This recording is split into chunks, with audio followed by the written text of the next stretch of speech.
welcome back to my channel. It is Teacher Chanel here. In today's Vlogmas day number 10 video, we are going to be discussing how to connect to your ancestors. Before we get into it though, I need for y'all to thumbs up this video. And what else I need y'all to do? Subscribe and say anything down in the comments, child. Just say anything, okay? Just get me in the algorithm. Believe it or not, I have had no coffee, not yet. But this is my goofy ass self, and coffee just kind of elevates it. But anyway, do all that stuff for me, just so YouTube can stop playing with me, okay? All right, so let's talk about ancestors. Where do we start? For those of you who really desire to connect to your ancestors, it's important to be very specific about the ancestors that you want to connect with, right?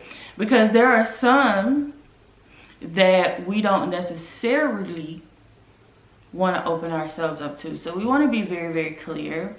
Number one, on the ancestors, I like to say the known, okay, known only. I like to stick to those. But if you want to tap into the unknown, you can just say the unknown ancestors that mean me well, because all energy ain't good energy, and just because they're a part of our lineage does not mean that they are good for us. Okay, so that's number one. Number two, you don't want to connect to your ancestors for the sole reason of them doing stuff for you, right? That's low-key disrespectful. You know what I mean? You know, just imagine yourself being called upon by a person who only needs something. Like, they only reach out when they need something. So make sure that when you are connecting to your ancestors, that it is a genuine connection and not one that's loaded with an ask. All right, so simply put, number one, you know, if you're thinking about setting up an altar, or you feel like you have to set up an altar because that's what everybody says you should do, number one, you have to remember that you are the altar, and that your ancestors are just naturally connected to you because of your bloodline. So if you don't want to set up an altar, then don't. You can still connect to your ancestors just by speaking, all right? Now, if you decide to set up an altar, make sure that you are going to spend time at that altar every single day. It's building a relationship. It's maintaining a relationship. So you don't want to set up an altar and just walk past it, right? And not even acknowledge your ancestors. That's just kind of a waste of time. And once again, it's low-key disrespectful, because it's just like, you know, your husband or your wife or your significant other sitting on the sofa and you just walk past them and say absolutely nothing. It's kind of the same thing. So let's say you do want to set up an altar. You want to include all four elements: earth, air, fire, and water, okay, to really help to not only lay the foundation, but to also ground the altar with the four elements. You definitely want to have a protection candle. I actually have one. It's back there. Oh, let me get it. Let me get it, child. I just don't like moving this thing. All right. So this is a candle that I offer in the apothecary, and it's the wall of protection.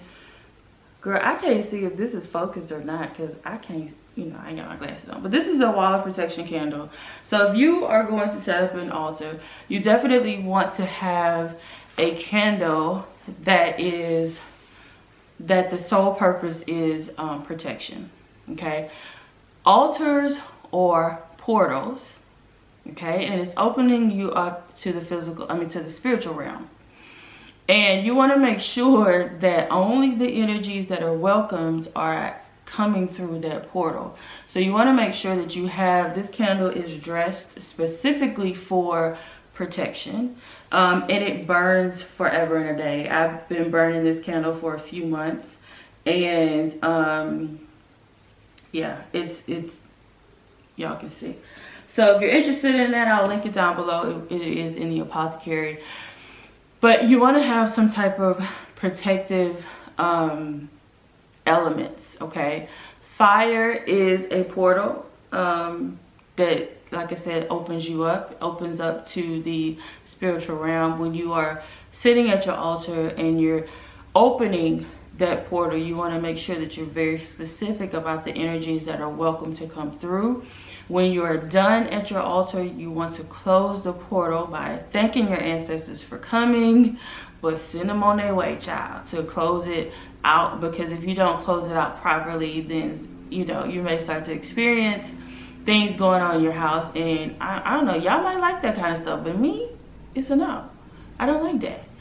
So, but you simply just call upon your ancestors and you speak to them as if they were physically there, right? They will make it known that they are there. You can simply ask, you know, are we making a connection? Because I'm not really sure. Show me a sign, and be very specific about the sign that you want them to show you. But I recommend that you say this prayer, or you put this ask out there in your mind. Don't say it out loud, right?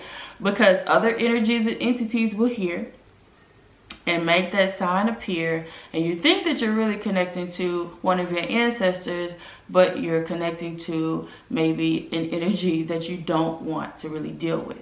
Okay, so remember to say that in your mind. All right.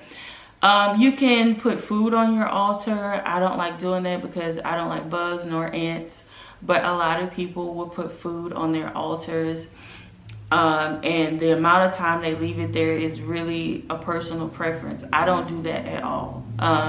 You can put water on the altar as well. I like to cover the water up. I only use water that I would actually drink. You know, you want to treat it as if your ancestors are physically there. Would you give them water out of the tap? Like, who drinks tap water? Like, people do that?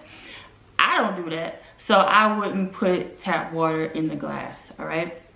One way to tell, you know, when spirit is there, when spirit is present, is you'll start to see bubbles in the water. That's a really good indicator that you have made a connection. Food, their favorite things, you know, something of theirs that they actually possessed when they were physically here. Perfume, an article of clothing, a piece of jewelry, a picture of them. All of those things can go on the altar. But again, if you are not in a position to sit at that altar and really connect in that way every day, don't do it. Don't waste your time setting up an altar. Like, just don't do it. So you want to make sure that what was I saying? Again, you want to make sure that this is something that you can sit at every single day and really keep clean and keep that connection in that way. All right. If you know that it's going to be a challenge for you to do that, don't set it up, and just simply, when you sit down, and you know, open up your mouth, and again, still have that protection there, those layers of protection in place. Anytime you're opening up to spirit, whether it's via tarot readings, any type of magic, you want to make sure that that protective element is there. All right.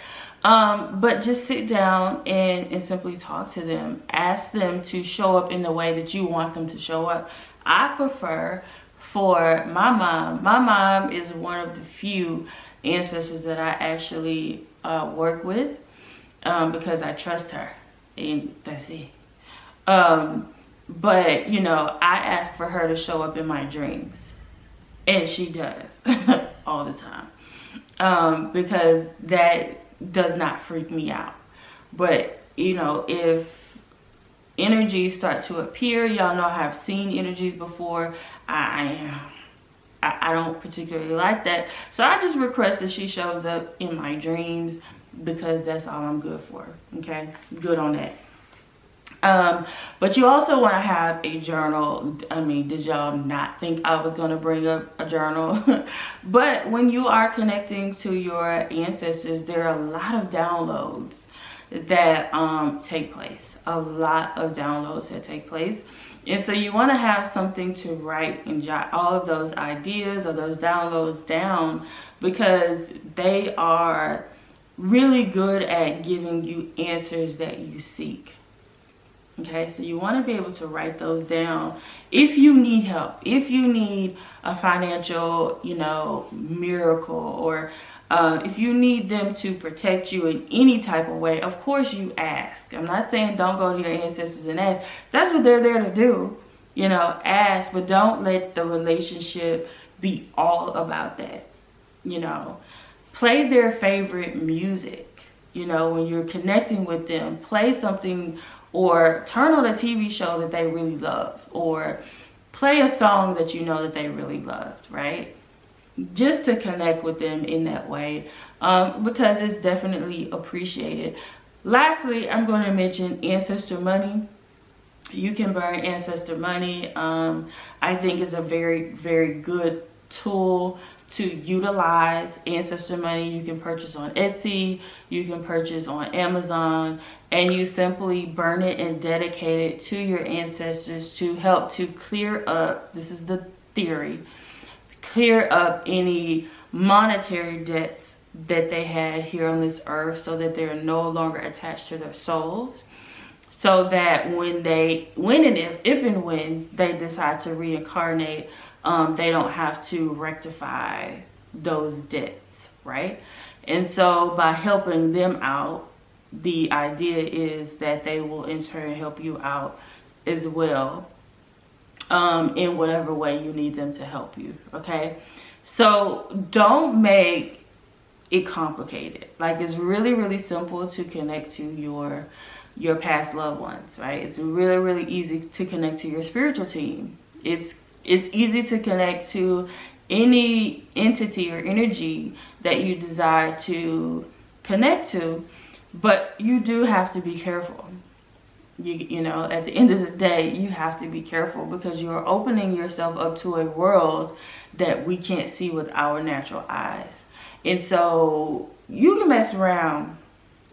You can mess around and wreak havoc, cause havoc to come upon you and your household. So you have to be very, very careful. And that's why I just stick to really dealing with my mother. Because, that's safe. And I know my mom's energy. We all have an essence. And no other entity or energy can possess my essence, right? No other one can possess my mother's essence. And we all vibrate at a particular frequency. Like, our DNA is very unique, and no other energy possesses the same exact frequency or DNA, right? And so when my mom is present, I know that it's her, because I know her energy. Okay, I know her energy. So that's why I just deal with my mother. So just be crystal clear and very careful. I cannot stress. If you're like, I'm not sure about this, I think, everybody's saying that I should do this, but I'm not sure. But girl, don't do it.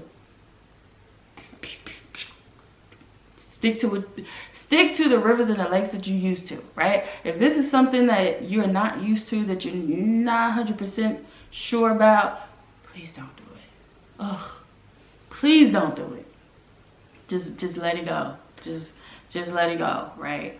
The altar, I feel like, that's kind of next level. And again, if you're not really ready to sit and be there, if you're not ready to, or if you're just not sure how to put together the protective elements, those protective barriers, if you don't know how to open and close the portal properly, don't even fool with it. Like, you don't even have to really go there. Like, that's not even necessary. You are automatically, because of your DNA, your lineage, connected to your ancestors, and you can tap into that energy just simply by going within. All right, so just keep it real safe and keep it real simple. All right, so I hope that you guys, I hope, girl, can you believe I haven't had coffee yet? I hope that you guys really got something out of Vlogmas day number 10. I will see you guys tomorrow for Vlogmas day number 11.